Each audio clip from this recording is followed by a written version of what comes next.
Welcome to the Motherhood Reimagined podcast, where we celebrate all paths to motherhood. I'm your host, Sarah Kowalski. Whether you're contemplating becoming a single mother, trying to be one, or already raising kids, this is the place for inspirational stories, expert advice, and informative guides celebrating those who didn't follow the rules as they share the heartache and joys of their paths. Be informed, be inspired, because you do not need to feel alone.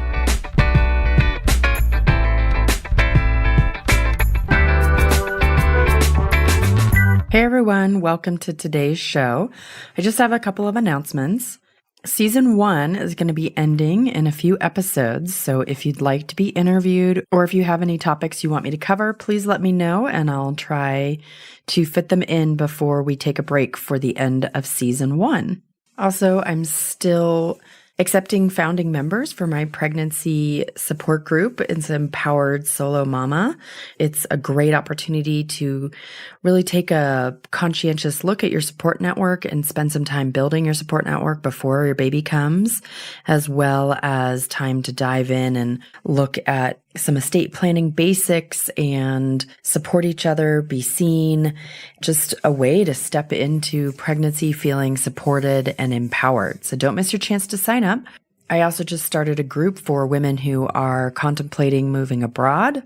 We'll cover ways to think outside the box, how to really generate the courage to get moving, as well as how to tie up your life in the US and generate ideas for income and possibility in other countries. If you're interested in that, shoot me an email and we'll get started in a couple of weeks. I have a ton of resources.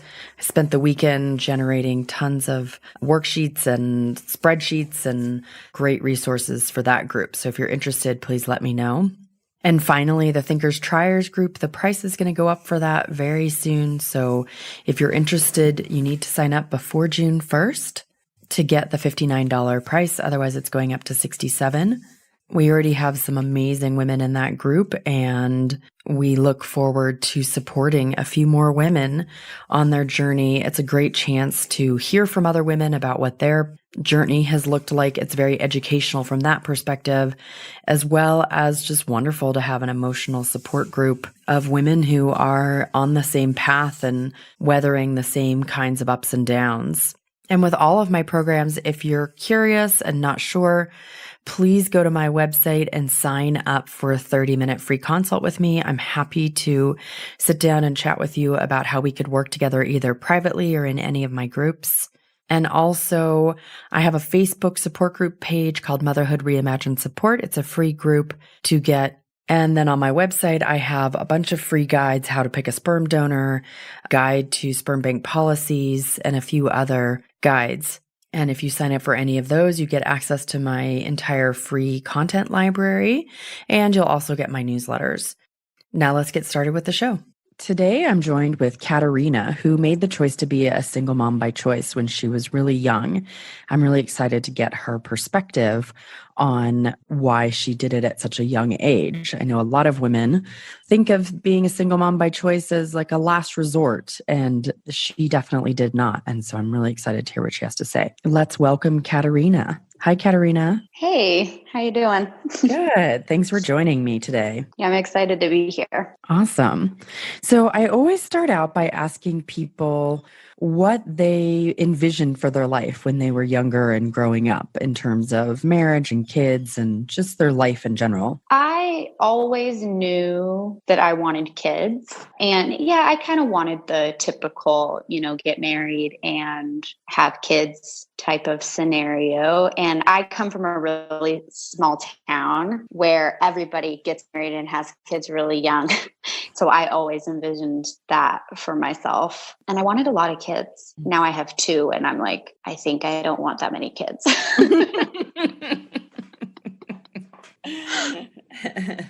Interesting. And so tell us what your path to motherhood did end up looking like. So everybody always asks me how long did it take you to make the decision and all of that kind of stuff. And honestly, I woke up one day and I was really unhappy with my life and I just wanted something different. I didn't know what that would look like. And then I was like, you know what? I want to have a baby. And it was that it was that clear to me. I was like, okay, I think I'm going to have a baby. How do I do that? And I did know a couple other women, one woman who's, they had fertility issues who had gone through insemination to have her children. And then another woman who had had 2 children from a previous marriage and wanted one more. And she had been inseminated as well. So artificially inseminated. And I was just like, sounds like a good idea. So at 23, I started researching fertility options. And it was so clear to me at the time. I think I didn't have like a OMG, what did I do moment until after I was already pregnant. Which at that point, there was no going back. But I think every mother has that, whether you choose an alternative method or you are in a marriage or it's a one night stand. Like no matter how you go about becoming a mother, I think there's always a, oh my God, I'm going to be a mom moment. So yeah, so I just went to a fertility clinic and picked a sperm donor. And I picked a couple sperm donors and they told me, don't be scared if it doesn't take the first time. And it did. So that is how I became a mother at 23. Wow. That's He awesome. was born 4 days before my 24th birthday. Wow.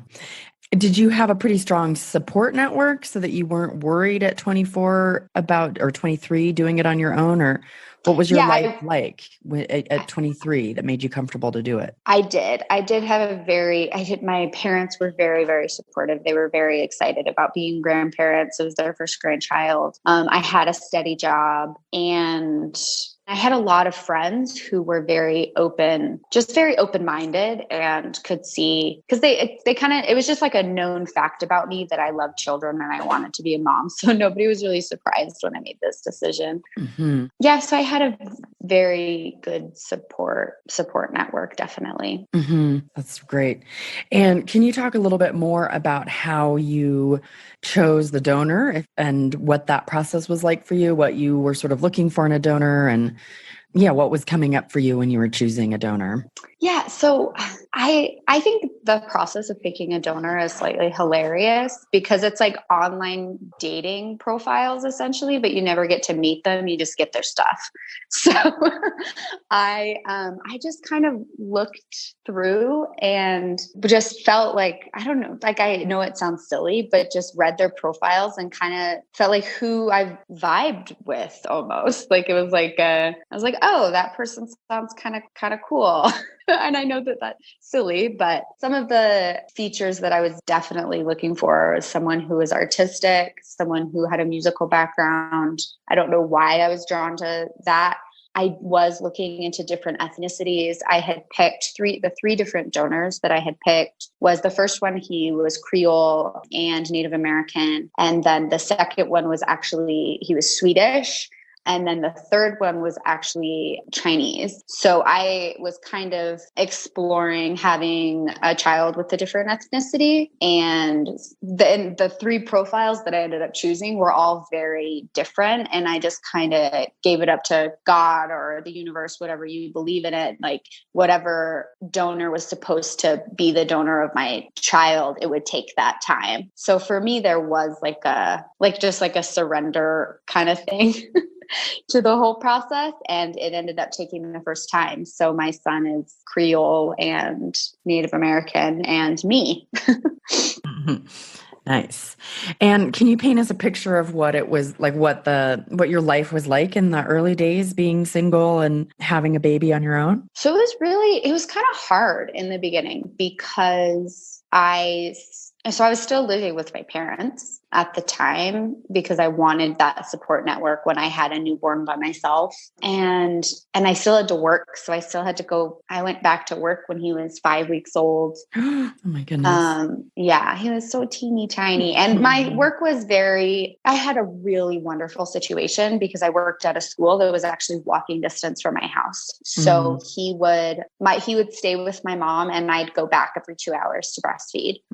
So it was an ideal situation. And then I actually had a hard time with him being away from me. So I ended up taking him for a while to school, and I would just have him in my classroom, in the stroller or in the playpen. And I wore him a lot. And he was a really good baby. So I think it allowed for that. Not that there's bad babies, but he was a very calm baby. So there wasn't a lot of screaming, or I just wore him in an ergo for the first 6 months of his life, essentially. Wow. That's while so I was awesome. working. Yeah. It's amazing So I got that your job let you do that. Cause that should happen more often, I feel like, but I would imagine that's a very rare scenario. I feel like my situation was a very rare scenario that led me to have this as an option, because I think not all young women have that. There's so many different things that go into thinking about having a baby by yourself, financially and childcare and all of those things. And some of like the essential parts, like I had it covered. So I was definitely blessed in that area. Yeah. Yeah.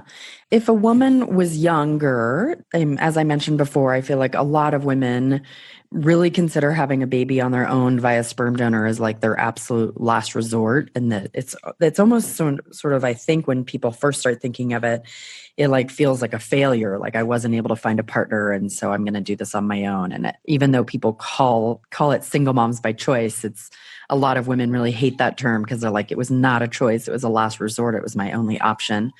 And you obviously had a really different view of it. Yeah. So I actually love telling this story. So when I was a senior in high school, we had to write our 10-year plan about what our life would look like from graduation for the next 10 years. And mine was basically, if I'm not married by 24, I'm going to have a baby by myself.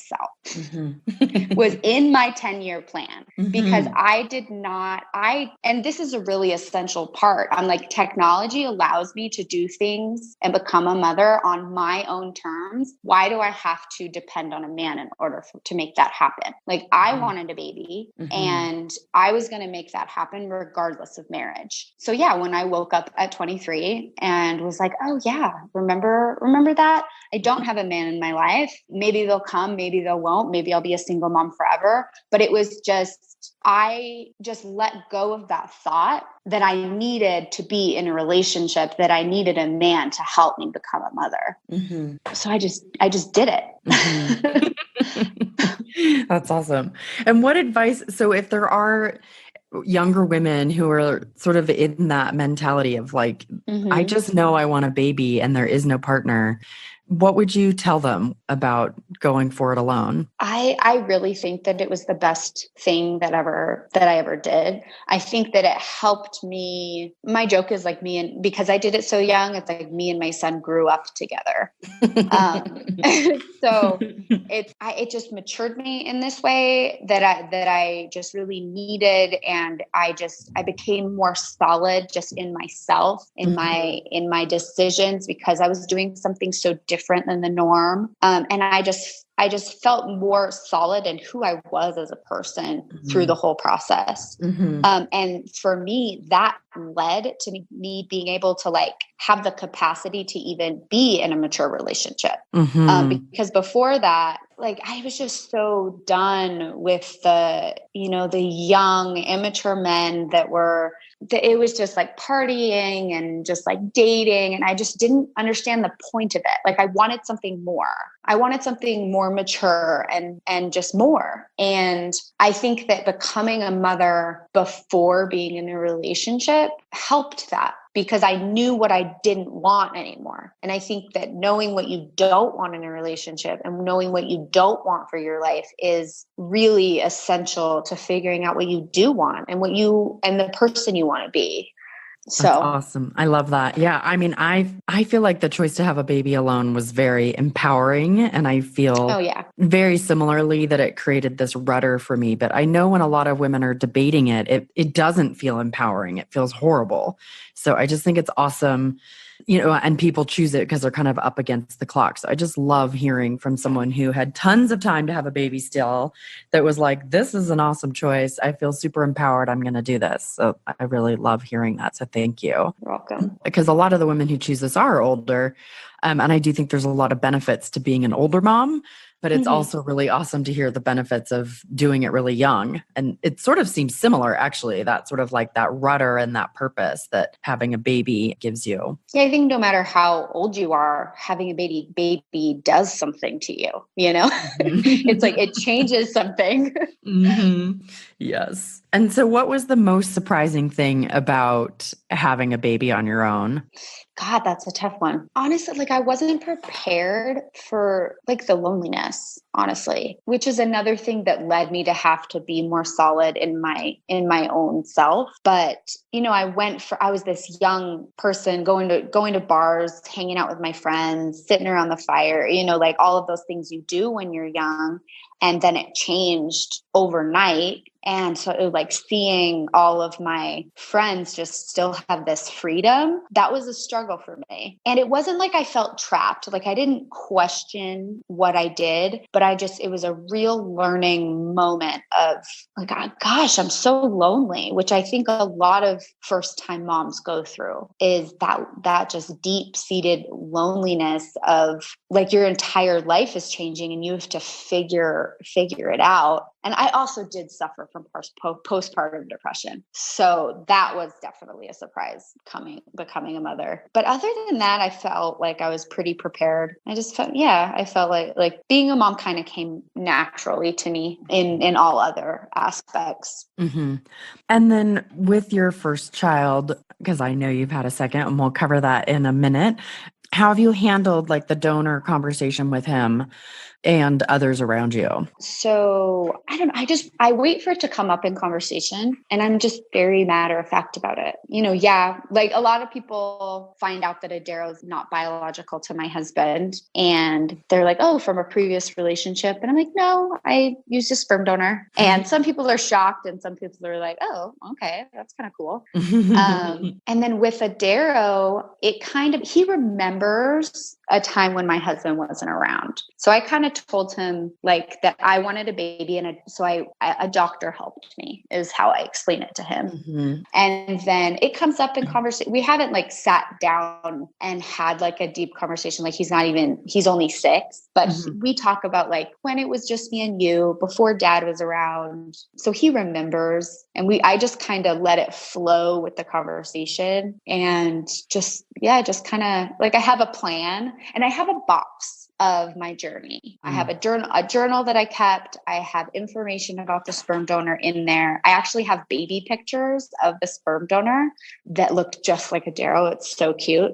And so I have this information on reserve for when he does start to get curious, but I just don't feel like now's the time. And then, so let's talk about the fact that you are married and how that came about. So you must have started dating at some point in time when Adero was pretty young.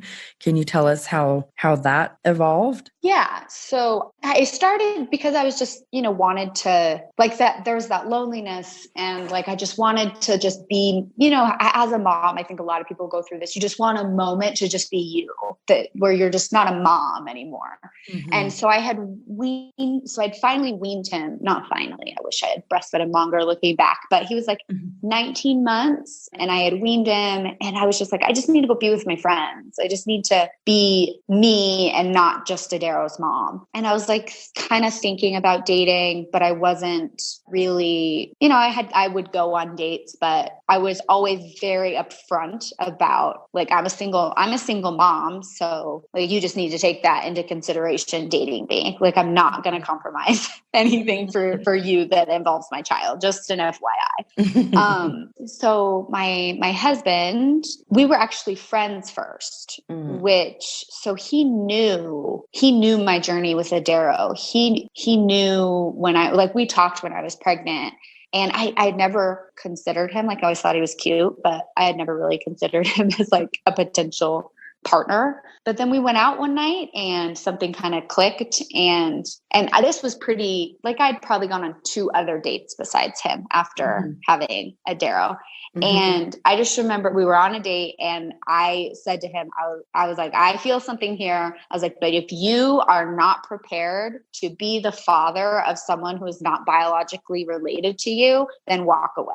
So, and I was very direct and very like, I feel like there's something going on here. I want to be with you. But if that is not a possibility for you, then that's the end of it. And he was like, okay. And that was the end of it. And we were engaged like 6 months later and pregnant with our daughter, surprise, like 2 months after getting engaged. And then it just kind of like things just fell into place after that. But I will not compromise being a mother for a relationship. You're either coming into what's going on with us or you go about your father's business, because I'm not messing around. And I think that's very important that you make a decision. Like, are you looking for a potential mate or are you just having fun? Because if you're just having fun, then I think leave the kid out of it. But if you're looking for a potential mate and looking for a potential partner, just honesty is like, this is the possibility if we are ever to be together, and you need to know that going into this.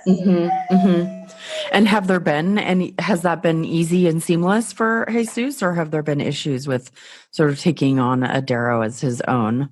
I don't think so. It's kind of like it was like, I think there's struggles definitely once my daughter was born, because there is that just different bond when it's your biological child. But for the most part, no. I think I laid the ground rules very early on. And so the first time Adara ever called him dad, we were living with roommates. So we were living with another family, and he kept hearing this other kid call his dad.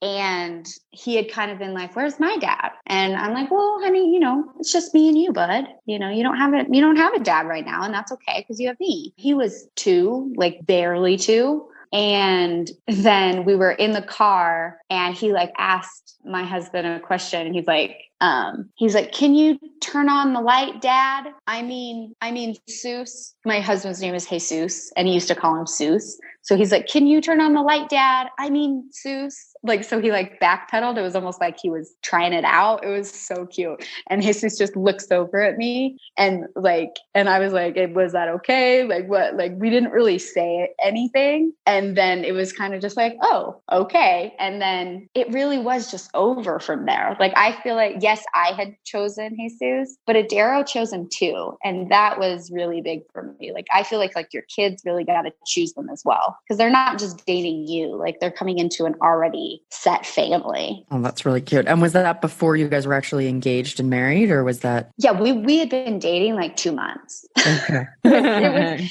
was the first time we went to the grocery store once after dating for like 2 or 3 months, and he was holding a Darrow in his arms, and someone was like, oh, your son looks so much like you.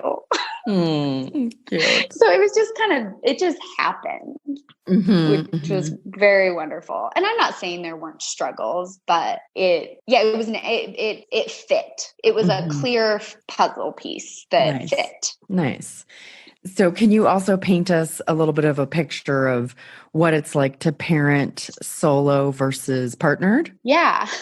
Some days I prefer being a single mom, honestly, because so it was a struggle, but it's like you were making all the decisions for your child. There was nobody that you had to consult. Like, you could just decide what they eat. You could decide whether, the doctor you go to. You can decide because I'm really into alternative medicine. You can decide to do alternative medicine. You just have all the decision-making power for you and that child. So then bringing in a partner, it's difficult. So there's all of these wonderful parts of it. Adaro had a male role model, and it really did fit. But sometimes it's a struggle because now there's another person in your life that you have to consult with over every little decision when it pertains to your children. That was very different. That was a big transition for me, going from being a single mom. And like when you're a single mom, there's just this independence. Like I can do it myself because you have to do it yourself. You don't have a choice. So now it's a little easier, but like the transition from like allowing someone to help me was really hard. And I know that sounds like some people are like, oh, you had a hard time with someone helping you. But it was like I was used to just doing things on my own, and having someone come in and doing things together is a big change. And I wouldn't change it for the world. Like even with all of the struggles, you know, I love my husband, I love my 2 kids, but when it comes to like parenting, being like having sole decision making is much easier than having to consult another person. Well, at least in my experience, because I do have the contrast. Yeah, no, I think it's great to hear, because I think a lot of those of us who are single and still single, sort of, that's one of the things we love about it, but we don't have a comparison. So it's just nice to hear from someone who does actually have a comparison. And what would you say sort of are the benefits or the perks of, maybe this is obvious, but I still think it'd be interesting to hear like the benefits of being partnered and raising kids? Well, for example, right now I'm able to have a minute to myself to talk with you, and I'm just like, hey, hubby, watch the kids. So yeah, there are benefits to co-parenting. You know, we take turns putting the kids to bed at night. Like we alternate days. And whereas before it's like I was just on all the time as a single mom. And, you know, my husband, even when we were together, he worked far away. So I was still a single mom for a long time in that aspect, where it was just me, sole caregiver, doing it all. So now I get every other night, I can just lay in bed and scroll through my phone if I want to, because he's putting the kids to bed, which is really wonderful. Yeah, that sounds really nice as a single mom there's no break. And I know how you feel. Like, yeah, like I was up all night last night with my daughter who was sick. She had a fever. And I remember being a single mom, like I still had to get up and function the next day. Like there was no one backing me up. And that, you know, so I get it. I remember. Yeah. And so then I know that you have a pretty interesting story, that we're here in Mexico together, and that you had something that happened to your family that was like the ultimate reimagining of your life. Can you tell us a little bit about how you guys ended up in Mexico? Yes. So 2 years ago, my husband was raised undocumented in the US. He was brought over to the US when he was 4 years old. And about 2 years ago, he had some criminal charges that we were trying to clear up in court. And the immigration system in the US isn't perfect, but we won't go there. So he was taken into custody by ICE and then served 4 months in federal prison for being there undocumented, and then deported to Mexico. So I had 4 months while my husband was in prison to pack up my entire life and figure out moving to another country with 2 small children. So that was fun, for lack of a better word. And that was because basically he was not ever going to be allowed back into the US under any circumstances. Yes. So as it stands right now, he has a permanent bar. So we would have to wait so it's 10 years that you have to wait to even file for a waiver to get the bar removed. But so at this point, at least for the foreseeable future, we're not going anywhere. The only place we can go anywhere in the world but the US, which is where our family is, so it's kind of hard sometimes, but I really learned to love Mexico. And I feel like it's a wonderful place to raise children, especially because having bilingual children just really sets them up for success in life, having dual language. So even through all the struggles, it's been, yeah, it was a reimagining. Like it was like the best adventure that was ever forced upon us is how I describe it. Because we didn't have a choice. Like I had no choice. Like I had to keep my family together. But instead of fighting that, I just surrendered. It was like, okay, this is my life now. And there are so many positive things to raising children in Mexico that I love. Like my son corrects my Spanish. Like he's almost completely bilingual. It's so sweet. And the pace of life is so wonderful here when you want that quality time that a lot of people don't get in the States. And so even through all the struggle, I think that raising children in Mexico is a pretty sweet deal. Mm-hmm. Yeah. Well, and it's just, I think, good to be reminded that these things come up in life that feel devastating and are devastating, not just feel devastating. And then there is a silver lining many of the times if you can, tap into that surrender. Definitely.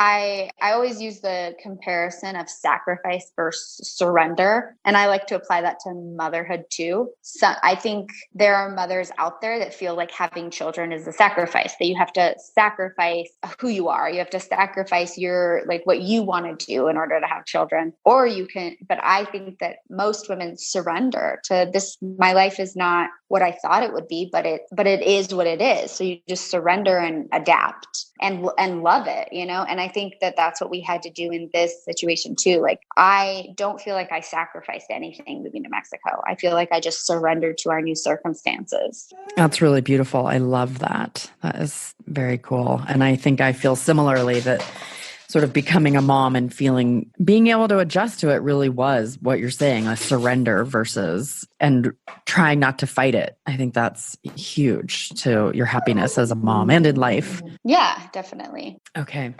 Hey.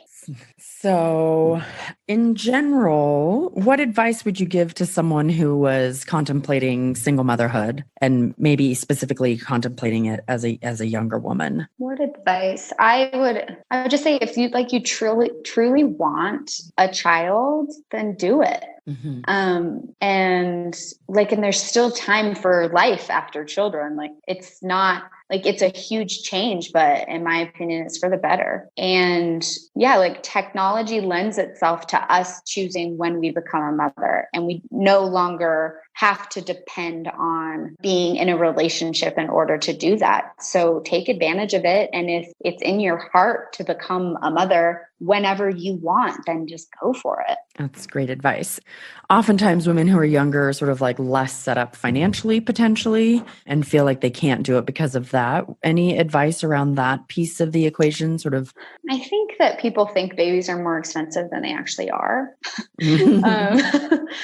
Yeah, I just, with my daughter, like I was definitely had that thought as well. And I lived with my parents when I had Adaro. But when I had my daughter, like we were not, like I was in a couple, like me and my husband were getting married, and we still had like, oh my God, the financial thing. But I breastfed, which is free. And I got hand-me-down clothes. I got babies are really not as expensive as people think. And when you're going through alternative methods of getting pregnant, there are actually insurance options under family planning clauses. If you have a type of insurance, like insurance paid for some of mine because I had irregular periods in the past. So it paid for my procedure.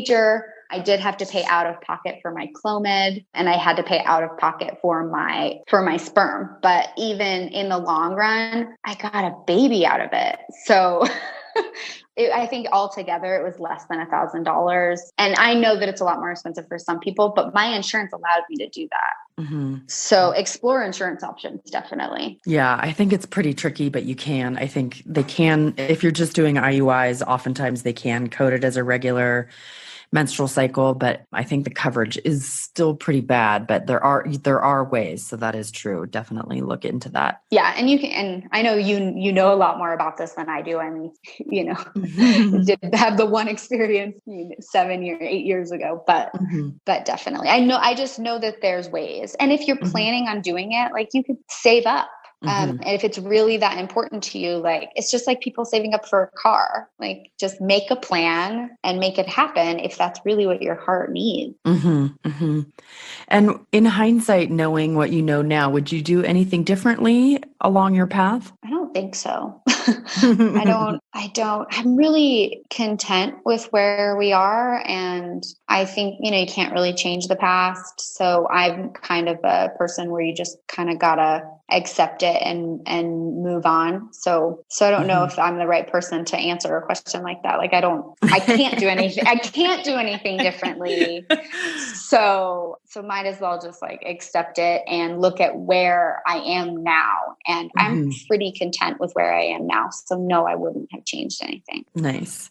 And what would you say you like least about being a mother? Gosh, when they're sick, it's the worst. I'm so tired. I'm so tired today. My daughter was up all night with a fever and I was just holding her and consoling her. And that is really, really hard. Yeah. And what would you say you love most about being a mother? Every other part of it. I don't know. I just love my kids. Like, they're so fun and smart, and we just have, I just treat them like other human beings. So we just have these amazing conversations about life, and like me and my son just like, we talk about life and God and death and siblings and parents. Like, we just have these amazing conversations, and I just love talking to them and getting to know who they are and like getting hopeful for who they'll become as human beings.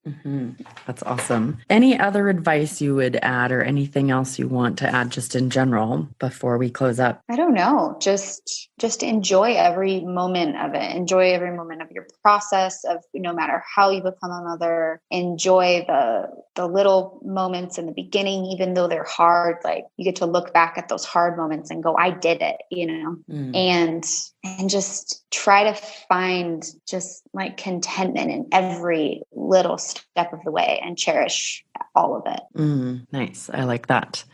Well, thank you so much for joining us today. This has been awesome. I really love getting your perspective because it's quite different than many of the women I talk to. So I just really thank you for joining us, especially after being up all night. Yeah, that's motherhood, right? Just get up and do it the next day. Yeah. So I really appreciate you having me on here, and very, honored to know you. And it was kind of fun when we first met, when you told me your story, and I was like, hey, me too. I know. Yes. I think it was like my second day in Mexico. It was definitely my first day at the school, I think, where our kids are at the same school. It might have been the first or second day at school. And I was like, wow, this is cool. Yeah. I don't really meet very many people who have had kids through alternative methods, and there's actually quite a community here. So yeah. And nice I did actually someone who understands. And I did also want to ask, I know people are interested, sort of what people do abroad to work. And I know you have a Facebook page, and I'm not sure if it's the actual business name of the Non-Toxic Unicorn. Did you want to mention something about that? Oh yeah. So I'm all about the side hustle. So I do have like 3 or 4 things to make that dollar if we're living in Mexico. And one of the businesses I do is I'm a beauty counter consultant, and my brand is the Non-Toxic Unicorn, which is not only living non-toxically when it comes to products or cleaning supplies or anything like that, but just like being non-toxic in every aspect of life, and just trying to be who you are and letting go of just those emotional toxins as well. So that's where the concept of the Non-Toxic Unicorn came about. And I also try to provide safer solutions when it comes to products through beauty counter products or through other avenues, cleaning products and stuff like that. And I'm always open to questions. If you want to find me on Facebook at the Non-Toxic Unicorn, I, love to give advice on living a non-toxic lifestyle. Awesome. I think you've definitely had a pretty intense experience of having not allowing toxic emotions, I'm sure, when you were going through the process of your husband being deported and put in jail. Definitely. So Definitely. Sound like a good source for that. So yeah, it's all about letting go and surrendering, girl. Yeah. Yes, for sure. All right. I will let you get back to your sick baby. Thanks again for joining us. Yeah, thank you. Alrighty.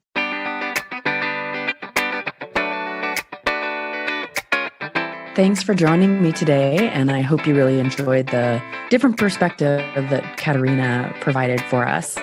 Don't forget to check out my website, motherhoodreimagined.com, and look at my programs for thinkers and triers and solo and pregnant moms, as well as support groups for people who are thinking about moving abroad or making a big change somewhere in the world. And as always, please subscribe, leave a review, spread the word. I really appreciate your help in getting the word out about this project. Have a great day. Bye.